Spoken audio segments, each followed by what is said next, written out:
मोदी साहब की Donald Trump के साथ मीटिंग हुई, we all saw that, but suddenly एक और मीटिंग होती है सर्जियो गोर की, किसके साथ? अमित शाह जी के साथ।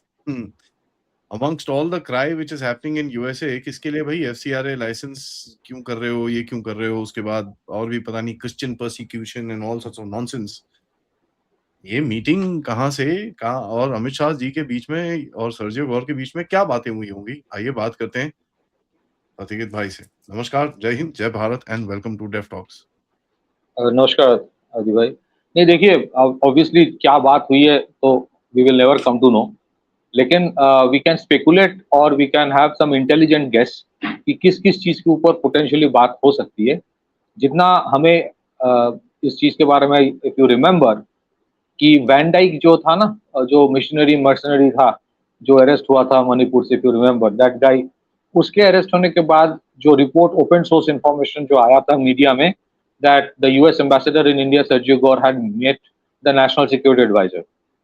तो similarly इस बार जो तिमोथी इनिशिएटिव है, जो एक क्रिश्चियन मिशनरी ऑर्गेनाइजेशन है, जिसके खिलाफ अभी शायद यूएपीए लगाया गया है, if you am not mistaken, correct me if I am wrong.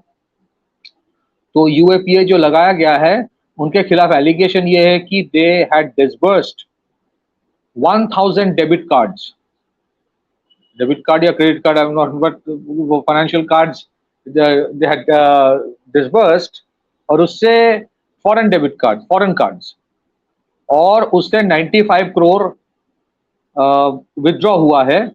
And most of the debit cards which were with one particular name, उसका नाम है सुनील कुमार या सुनील कुमार। तो आप इंडियन फाइनेंशियल रेगुलेटरी सिस्टम को बाईपास करके आपने कार्ड्स डिस्ट्रीब्यूट किया, और वो भी एक ही नाम पे 1000 कार्ड, और उसमें भी as per report which is coming out, आज भी बहुत सारे आर्टिकल्स इसके ऊपर आया है, और ज्यादातर जो विथड्रॉवल हुआ है that had happened in Naxal infested regions.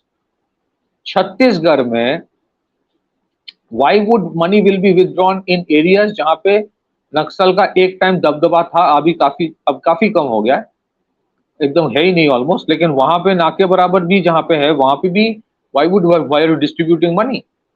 तो स्ट्रॉन्ग एलिगेशंस है, जो रिपोर्ट्स आ रहा है, और कंप्लेन भी हुआ है इसके ऊपर, यूएपीए अप्लाई किया गया है, allegations of conversion, religious conversion and funding of Naxals.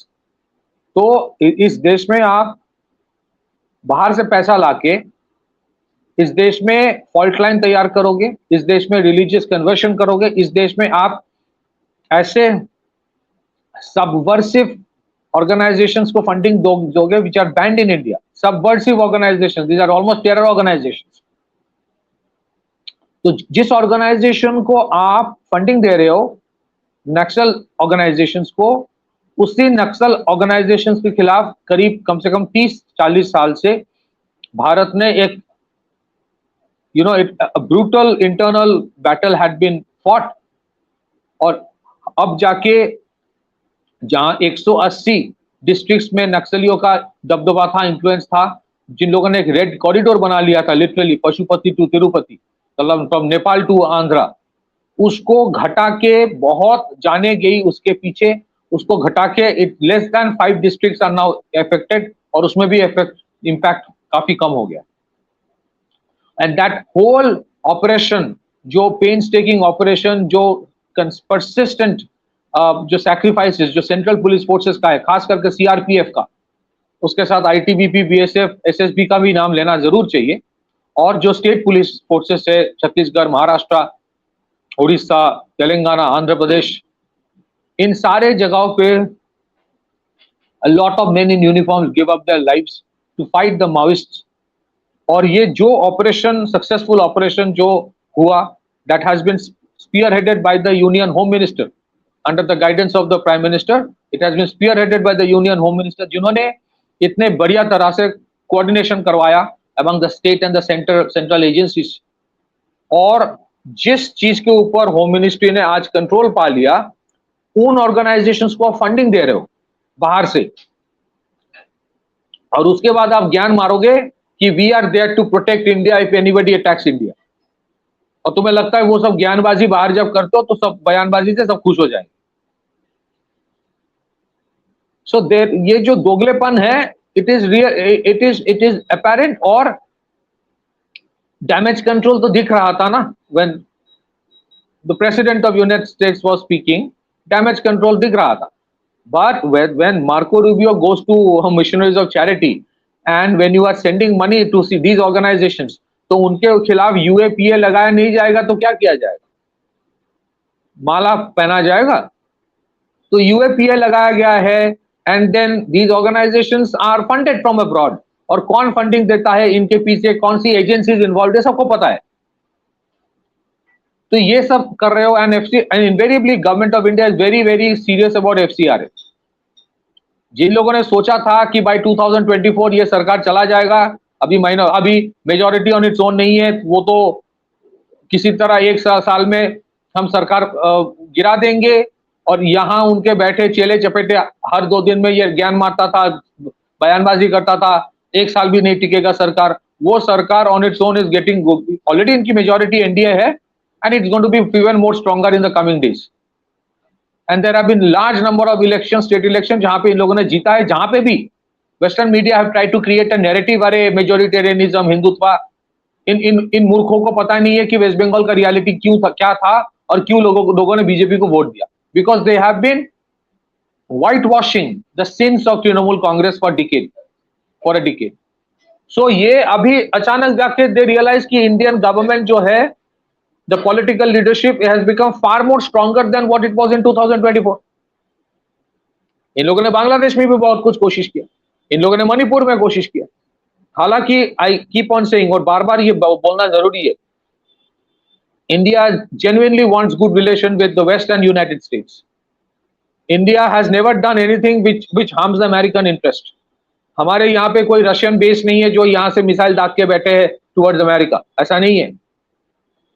But whether it is हमारी strategic autonomy, whether it is whom we take oil from, whether it is Strait of Hormuz and whatever they do there, और internal जो sabotage करने वाले कहानी और चीजें ये लोग करते रहते हैं, I think those have failed। तो क्योंकि वो फेल हो रहा है तो कुछ डैमेज कंट्रोल दिख रहा है, और वेदर इस वजह से मिलने गया या कुछ और कारण से मिलने गया, that we can not come to know. But मुझे लगता है कि there is pressure on the US embassy. भाई ये जो तिमोथी इनिशिएटिव के खिलाफ UAPA लगाया गया है, इसको देखो। So I think government will be very clear कि बार बार ये we will not tolerate. It is a reality in this country. बाहर से पैसा आता है, उस पैसे से कन्वर्शन करवाया जाता है, उस पैसे को एनजीओस को दिलवाया जाता है, उस पैसे से इस देश में एंटी इंडस्ट्री के खिलाफ डिस्प्यूट तैयार किया जाता है, उस पैसे से फॉल्ट लाइन कल्टीवेशन होता है, उस पैसे से जातिवाद बढ़ावा दिया जाता है, उस पैसे से नॉर्थ साउथ डिवाइड करवाया जाता है, उस पैसे से लैंग्वेज डिवाइड करवाया जाता है। एक ये कॉकरोच वॉकरोच जो आया बाहर से इधर उधर घूम रहा है, फंडिंग कहां से आ रहा है? सो उसके खिलाफ what would US have done? अगर बाहर से कोई डेबिट क्रेडिट कार्ड लेके यूएस में 100 करोड़ बांट के अगर फॉल्ट लाइन तैयार करता था या फिर एंटी यूएस ऑर्गेनाइजेशंस को फंडिंग करता, तो अमेरिका क्या करता? इंडिया वही कर रहा है which a sovereign country suppose to do. India के कोई भी एक्शन एंटी यूएस नहीं है, it is just to protect the country. या फिर ये लोग बोल ही दे कि नहीं we don't want you to protect your country. How dare you protect your country? हम फंडिंग करते रहेंगे तुम्हारे देश में इंटरनल सबोटाज करने के लिए, और तुम्हें परमिशन देना चाहिए। सो ये तो नहीं होगा, ये तो अब नहीं होगा। And that is why I think there are some desperation, some meetings. So obviously अगर कोई मिलना चाहता है, I think the ministers will definitely meet, उसमें कोई प्रॉब्लम नहीं है। But I think the government is very clear today और टुमारो। वो जो अमेंडमेंट के बारे में FCRA में बात की गई है, जिसके बारे में आपने भी प्रोग्राम किया था, जिस पर्पस के लिए आप पैसा ला रहे हो उसी पे खर्च करोगे, इधर उधर दिखी तो पूरा हड़प लेंगे, उसको सीज कर लेंगे। आप पैसा लाओगे ये बोल के कि हम हेल्थ केयर देंगे, और वो पैसा फिर आप कन्वर्शन में लगाओगे कि हम तुम्हें हेल्थ केयर देंगे ओनली इफ यू कन्वर्ट। आप पैसा लाओगे एजुकेशन के नाम पे, फिर वो पैसा माओवादियों को दोगे। हाँ, आप पैसा लाओगे कि ट्राइबल वेलफेयर के नाम पे, फिर वो पैसे से कुछ और करोगे, वो नहीं एक्सेप्टेबल है। So I think meetings are probably a continuation of the damage control activities. But जहां तक मेरी अंडरस्टैंडिंग है, if US starts respecting India and its sovereignty, then कोई प्रॉब्लम ही नहीं रहेगा. But there are issues in that area. मुझे नहीं लगता कि उनकी आदत है दूसरे देशों की इंटरनल इश्यूज को इग्नोर करने की. सो फ्रॉम पंजाब में जो हुआ था, या फिर आप देखेंगे कनाडा में बीच में जो हो रहा था, या इन मेनी अदर एरियाज जो चीजें किया जा रहा है, उसके खिलाफ धीरे धीरे without much media hype government of India ने काफी एक्शन लिया है. आई रिपीट, बहुत सारे एक्शंस अभी भी बाकी है, बट एफसीआरए के ऊपर control will be a very big death nail for all the things. And that is why इनकी आप देखोगे बहुत सारे इधर उधर मीटिंग ये वो करने की कोशिश करेंगे. I don't think it's going to work out, लेकिन हाँ, मीटिंग तो कर सकते हैं, there is no problem. So I think this is the reason why they are trying to meet the concerned ministers. But जितना हम लोगों को अंडरस्टैंडिंग है, the home minister is very clear कि इंडिया को नक्सल मुक्त भारत बनाना है, इंडिया को अर्बन नक्सल मुक्त भारत भी बनाना है. इंडिया में जितने सारे एंटी इंडियन एक्टिविटीज करने वाले हैं उनके खिलाफ एक्शन लिया जाएगा. इंडिया में जो इनक्रोचर्स है, इन्फिल्ट्रेटर्स है, उनके खिलाफ एक्शन लिया जाएगा. इंडिया में फेंसिंग ऑफ बॉर्डर होगा. और जितने सारे बांग्लादेश से भी चिल्लाते रहे कि ह्यूमन राइट वायलेशन है, भाई रात के 2 बजे जो बंदा फेंसिंग क्रॉस करके आएगा उसको गोली खाना पड़ेगा. As simple as that. So internal security में lot of strong positive steps are being taken. ये मुझे लगता है कुछ लोगों के लिए बहुत अनकंफर्टेबल हो रहा है. Back to you. That is there, and one of the biggest things that I see here is that कहीं ना कहीं they are also going to start what you call, क्या बोलते हैं ना, start kind of feeling कि यार ये क्या है, इनका मूड क्या है, इनका what are they thinking about and stuff. Because ये रोक तो सकते नहीं, थोड़ा आवाजें उठा सकते हो, थोड़ा हंगामा करा सकते हो, वो उससे कोई आजकल कोई डरता नहीं है इंडिया में. तो इंटरेस्टिंग ये है कि they want to kind of gauge किस जगह पे बैठ रही है कहानी और किस जगह पे क्या होगा. That's what I personally feel that is the is the purpose of this particular एक जो ये मीटिंग अभी करी है इन लोगों ने. तो ये बड़ा, I mean I find it to be quite interesting कि ये आए हैं व्हेन नॉर्मली मीटिंग्स होती नहीं है, and Amit Shah sahab doesn't normally entertain these people, but he has done it. So obviously कुछ ना कुछ तो उनको भी देखना होगा कि कहीं ना कहीं से क्या इनकी फीलिंग क्या है, व्हाट इज देयर, ये बोलने की क्या कोशिश कर रहे हैं. So yeah, and I agree with you, आपका जो पॉइंट है about the Timothy initiative and of course ये जो Matthew Van Dyke center point. तो मुझे लगता है कि जो होम मिनिस्ट्री की तरफ से in a very polite manner but in clear terms बोला जाएगा कि इंडिया क्या चाहता है. देखिए, मैं हमेशा कहता हूं कि वॉल स्ट्रीट और वॉशिंगटन में एक बहुत बड़ा डाइकोटोमी है. वॉल स्ट्रीट इंडिया में इन्वेस्ट करना चाहता है, वॉशिंगटन भी ऐसा नहीं कि इन्वेस्टमेंट के खिलाफ है, बट वॉशिंगटन का वही प्रॉब्लम है कि वो top of the food chain रहना चाहता है.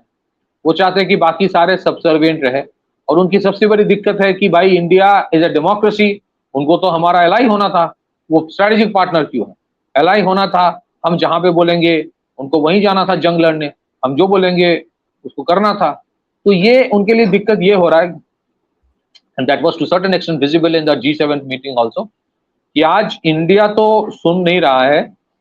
जहां जहां इंडिया की सेल्फ इंटरेस्ट आ जाते हैं तो we will not listen, but India has become in a way a little bit of inspiration for the European countries as well. G7 countries में भी बहुत लोग ट्रांस अटलांटिक अलायंस के बारे में जो एक सेलिब्रेटरी मूड होता था वो आज नहीं है. Many of the G7 countries have also, हाँ ठीक है, अच्छा रिश्ता अमेरिका के साथ रहेगा और रहना चाहिए. It's a very big country, it's a powerful country, it's an important country. But जो मेरे इंटरनल सिक्योरिटी और मेरे स्ट्रेटेजिक इंटरेस्ट में है वो तो हम करेंगे. So whether it is BRICS, whether it is internal security management, whether it is taking care of unbridled foreign funding you being used for internal sabotage, उसके ऊपर रोक लगाने की अनुमति हर एक देश को है. और जहां तक मुझे पता है यूनाइटेड नेशन में इसके ऊपर कोई पाबंदी नहीं है कि यूनाइटेड नेशन ने बोला नहीं कि नहीं कर सकते, मतलब बोलता भी तो उससे फर्क नहीं पड़ता, but I am just saying it for the heck of it. So you are, India is doing exactly what a sovereign country should do. ये बोल सकते हैं आदि भाई, लास्ट माय पॉइंट इज कि जो आज पिछले 5 साल में किया जा रहा है वो उसके पहले 50 साल तक करना चाहिए था, नहीं किया गया. We took the non kinetic war lightly. ये जितने सारे हाइब्रिड वॉर का जो हिस्सा है these are non-kinetic war, जहां पे आप regime change करवाते हो with internal violence, internal chaos, civil resistance, civil war, fault line cultivation. So the non-kinetic war and the kinetic war both are being taken seriously now.